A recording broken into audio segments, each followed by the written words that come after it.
I often find myself thinking about how different my life could have been if my parents hadn't divorced when I was 7.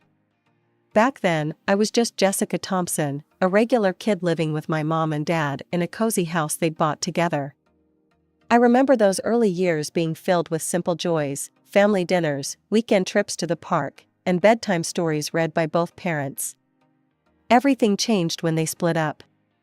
Dad moved out but left us the house and made sure we were taken care of financially. He paid enough in alimony that Mom didn't need to work, which she seemed pretty happy about. A year later, Mom met Steve. He seemed nice enough at first, always bringing candy when he visited and trying to make me laugh. They got married pretty quickly, and soon after, my half-sister Cindy was born. That's when things started to change. Steve began giving me these looks, like I was somehow in the way. He'd make little comments when Mom wasn't around, stuff like, "Don't you miss your dad, or wouldn't you rather live with him?" I was 12 when I overheard the conversation that would change everything. "Look," Steve was saying, his voice low but firm, "I got that promotion at work. My salary's nearly doubled. You won't need to work, or Jessica's child support." "But that money helps," Mom replied. "It pays for a lot." "Come on, Sarah. We both know Jessica would be better off with her father. Plus, wouldn't it be nice to just focus on our family? On Cindy?" The way she didn't hesitate before agreeing is something I'll never forget. "You're right. I'll call Mark tomorrow about taking Jessica." I stood there in the darkness, my hand pressed against my mouth to keep from making a sound. The glass of water I'd wanted lay forgotten as I processed what I'd just heard. My own mother was trading me away because she didn't need my father's money anymore. Looking back now, I wonder if they ever knew I heard that conversation. Mom acted like she was doing me a favor when she told me I'd be moving in with Dad. "You'll have more opportunities there," she'd said, as if she wasn't just getting rid of me because I'd become financially inconvenient. Dad welcomed me with open arms, no questions asked. He'd set up a room for me in his apartment, painted it my favorite color, and filled the bookshelf with all the series I loved reading. That first night at his place, he sat on the edge of my bed and said, "I'm sorry things worked out this way, kiddo. But I want you to know something, you'll always have a home with me. Always." Those words became my anchor in the years that followed. While Mom busied herself with her new family, barely checking in except for obligatory holiday calls, Dad was there for everything: school plays, parent-teacher conferences, the time I got my heart broken by my first crush. He made sure I got into a good private school, encouraged my interests, and never made me feel like I was a burden. When college applications came around, he sat with me night after night, reviewing essays and helping me research schools. I still remember the day my acceptance letter from Princeton arrived. Dad's eyes were welling up as he read it. "You did it, kiddo," he said, pulling me into a bear hug. "I always knew you would." College was expensive, but Dad never complained. "Your education is my priority," he'd say whenever I brought up the cost. Those 4 years flew by, and before I knew it, I was graduating with honors and had landed a job at one of the top consulting firms in the city. I rented a nice apartment downtown, not too far from Dad's place. We had dinner together every Sunday, just like we had since I was 12. He'd ask about my work, and I'd tell him about my latest projects. Sometimes we'd just sit in comfortable silence, watching old movies like we used to when I was in high school. Everything was perfect until it wasn't.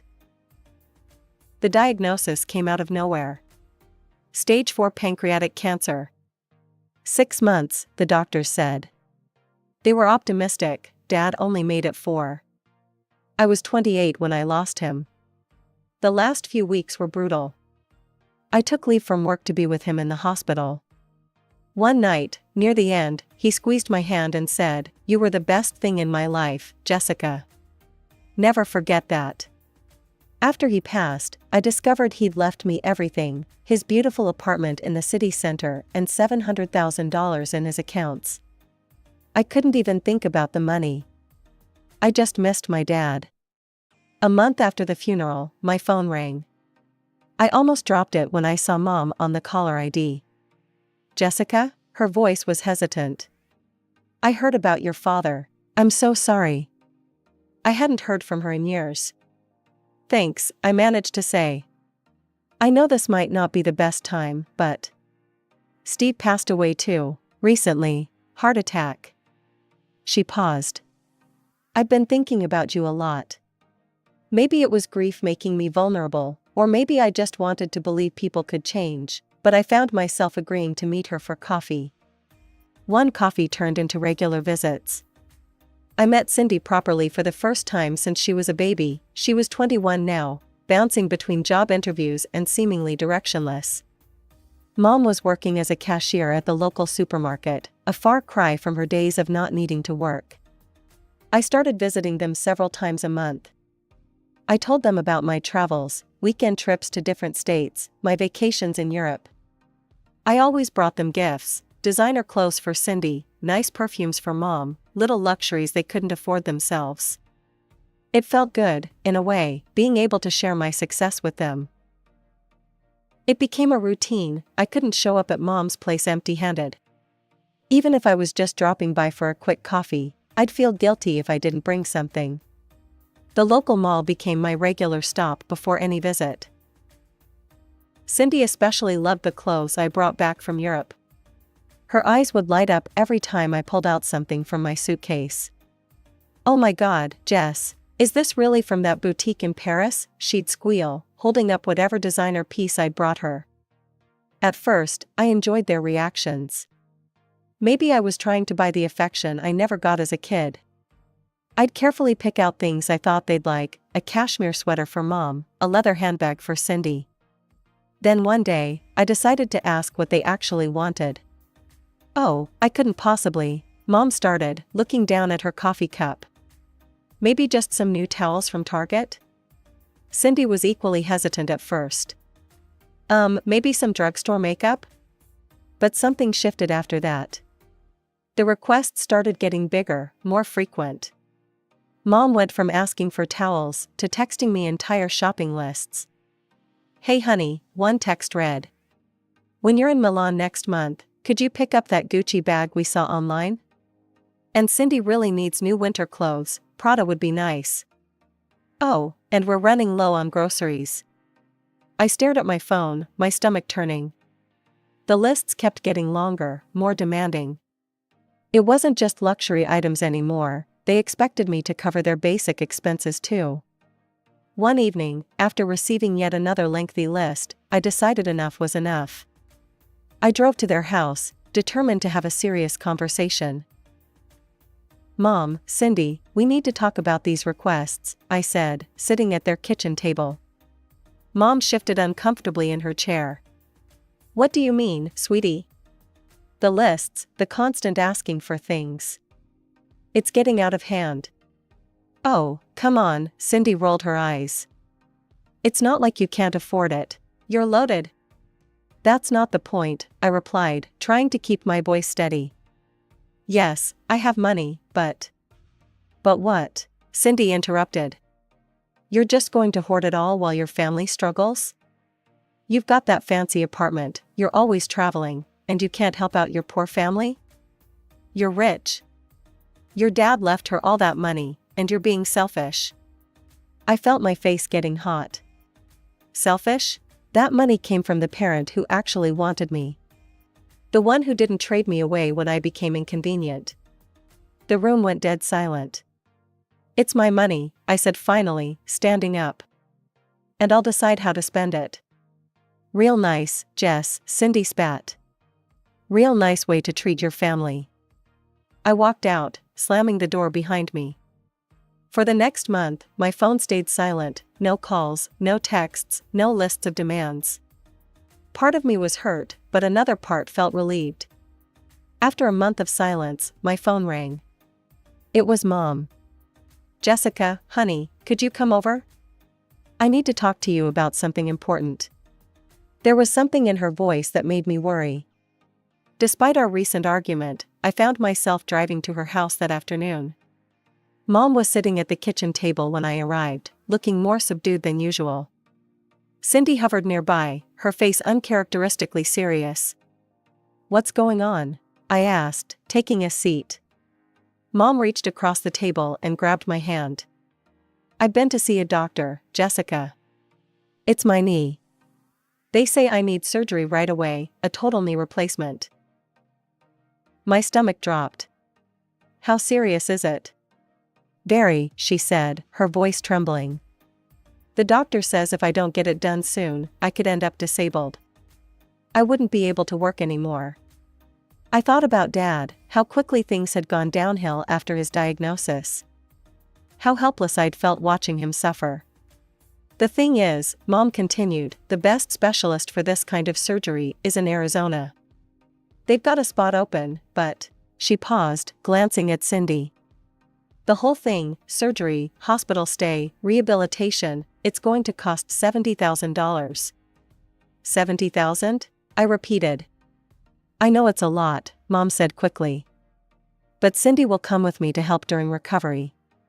The whole treatment and rehabilitation will take about a month." I sat there, memories of Dad's last months flooding back, the hospital corridors, the beeping machines, the helpless feeling of watching someone you love suffer. I couldn't let that happen again, not if I could prevent it.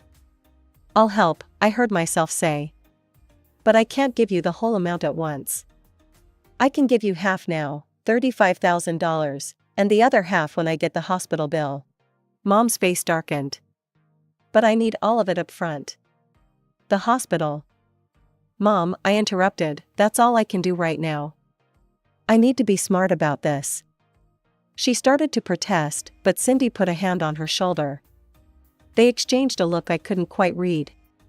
"Actually," Mom said, her tone shifting, "let me call the hospital. Maybe I can arrange to pay in 2 installments." She left the room with her phone, and I heard her voice drifting from the hallway. A few minutes later, she returned, looking relieved. "They said it would be fine," she announced. "We can pay half now and half after the surgery."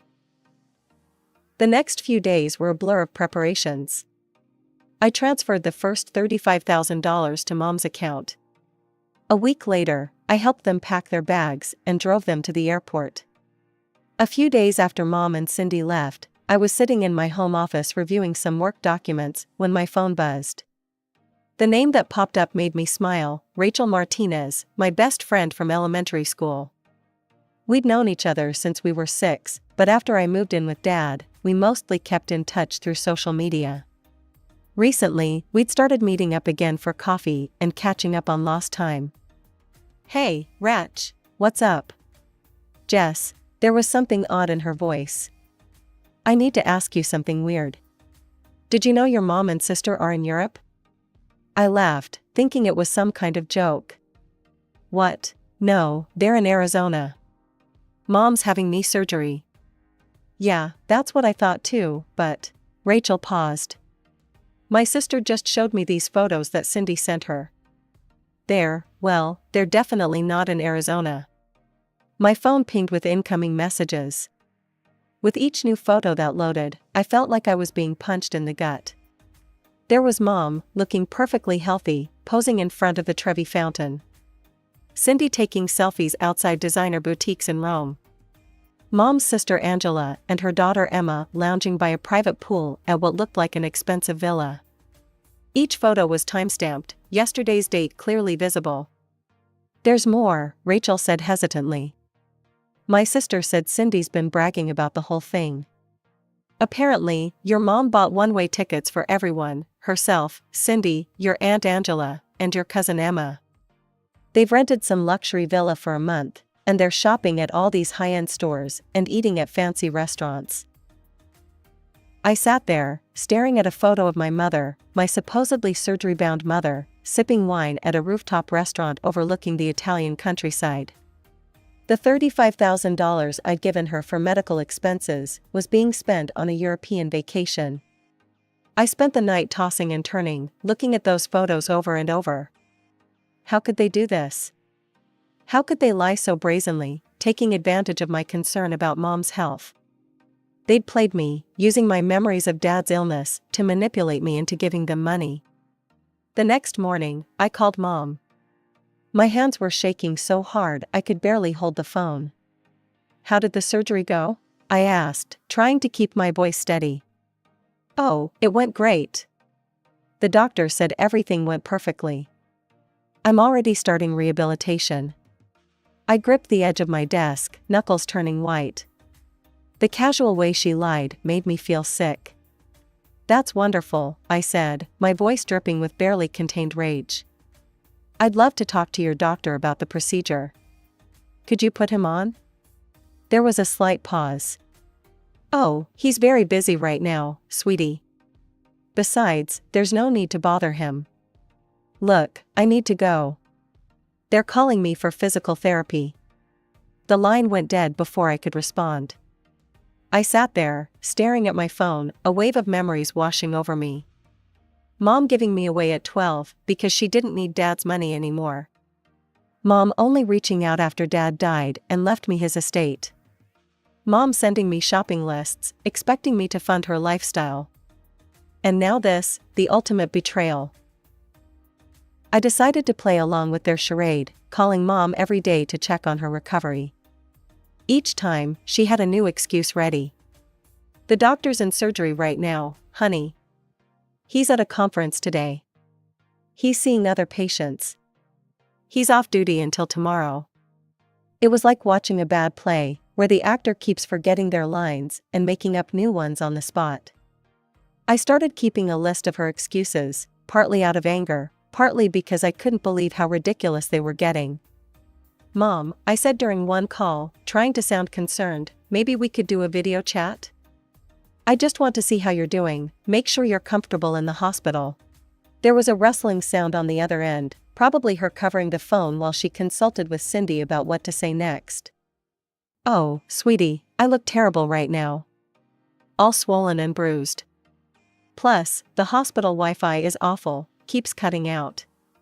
I could hear Italian pop music playing faintly in the background. Really? I pressed. That's strange for a top medical facility. Well, you know how these things are, she said quickly. Listen, I need to go. Time for my physical therapy. The next time I called, I decided to try a different approach. Mom, just send me the hospital bill directly. I'll wire the remaining $35,000 to their account. No, she said it too quickly, too forcefully. Then, softening her tone, I mean, that's not necessary. Just send it to my account, and I'll handle everything with the hospital. They know me here now. After that conversation, I stopped calling. Let them sweat a little, I thought.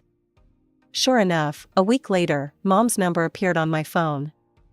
I watched it ring, imagining her growing panic as she realized the money might not be coming after all. Then came the text, Jessica, the hospital is demanding payment immediately. They're threatening to send the bill to collections. Please, we need the money right away. I took my time responding, waiting several hours before typing, no problem, just forward me the bill from the hospital, and I'll take care of it immediately. Silence followed. 3 days of it. I knew they were scrambling, trying to figure out what to do next. Then an email arrived in my inbox with the subject line urgent, hospital bill attached. I opened the attachment and almost laughed out loud. They hadn't even tried to make it look legitimate. The letterhead was blurry, clearly copied from some other document. The date was from 6 months ago. The hospital's address showed California instead of Arizona. And most tellingly, the payment details section listed Mom's personal bank account. I stared at this pathetic attempt at forgery, feeling a mix of amusement and deep sadness. I photographed a stack of $100 bills I'd withdrawn earlier that week, arranging them fan-like on my desk. Got your bill, I wrote back, attaching the photos. Sending you money. My finger hovered over the send button for just a moment before I pressed it. Game on, Mom, I thought. Let's see what story you come up with next. My phone rang less than an hour after I sent the photos. Mom's name flashed on the screen, and I took a deep breath before answering. Jessica, her voice was shrill, panicked. What's going on? Where's the rest of the money? We've been waiting. Drop the act, Mom, I cut her off, my voice ice cold. I know exactly where you are, and it's not in any hospital.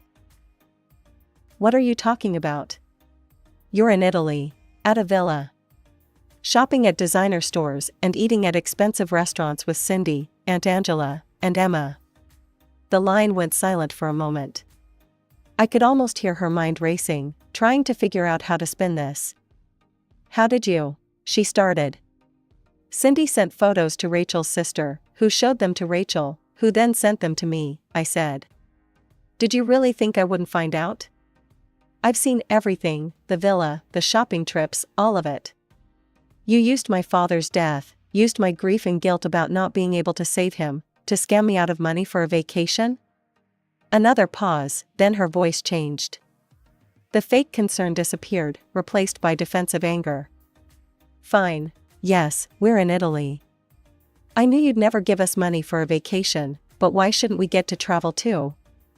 You're always going somewhere, Paris, London, New York. Meanwhile, Cindy and I can barely afford groceries. That's not fair. Not fair? My voice was shaking now. Not fair is being 12 years old and hearing your mother trade you away because she didn't need your father's money anymore. Not fair is having that same mother show up 16 years later, not because she misses you, but because your father died and left you money. We can talk about all that later, she said quickly. Right now, we have a serious problem. We don't have money for tickets home, and we still need to pay the villa rental. Everyone needs to get back to work, we can't lose our jobs. Please, Jessica, we need that other $35,000. In that moment, I finally saw everything clearly.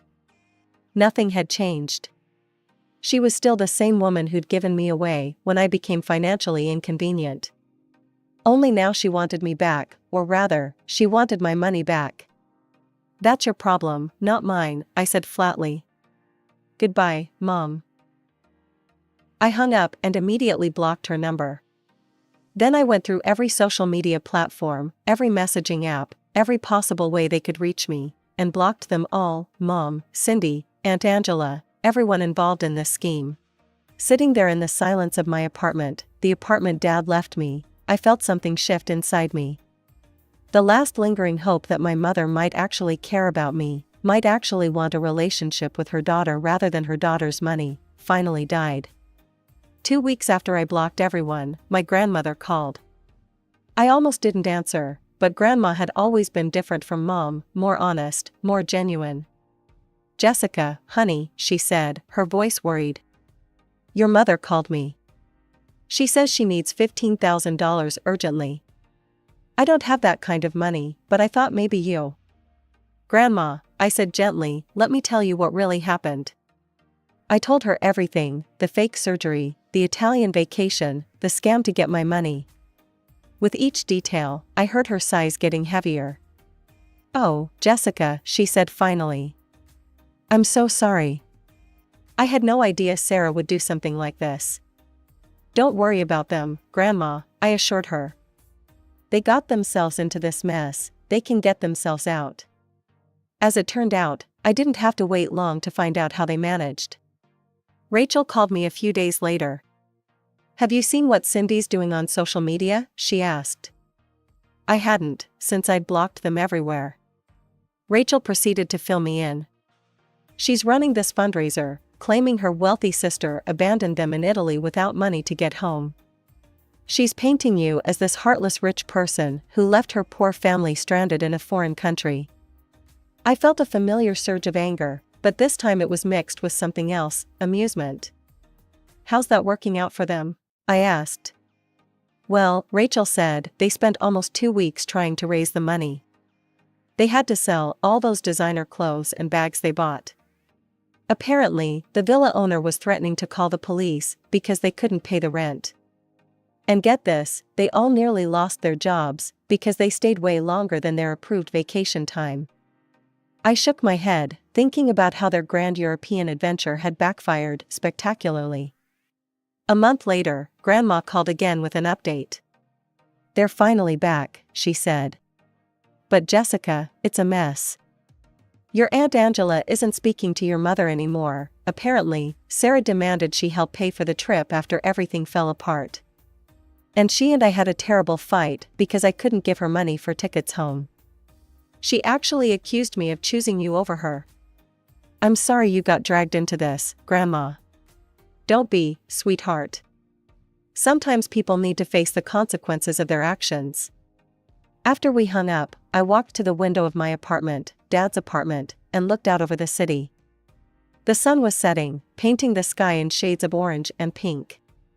On my desk, a stack of travel brochures lay waiting. I was planning my next trip, this time to Greece. The old me might have felt guilty about traveling while Mom and Cindy struggled. The old me might have invited them along, tried one more time to build the relationship I'd always wanted with them. But that me was gone, replaced by someone stronger, someone who finally understood that some relationships aren't worth saving. Dad's last words to me in the hospital echoed in my mind, "You were the best thing in my life, Jessica. Never forget that." I hadn't forgotten. And I finally understood that I'd been lucky to have had one parent who truly loved me, who put me first, who taught me my own worth. Mom and Cindy could keep their schemes and manipulations. I had my father's love, his legacy, and most importantly, my self-respect. These days, my life is peaceful. I travel when I want, work hard at my job, and spend time with friends who value me for who I am, not what I can give them. Sometimes, I hear bits of news about Mom and Cindy through Grandma. They're still struggling, still playing victims, still looking for their next mark. But their drama doesn't touch me anymore.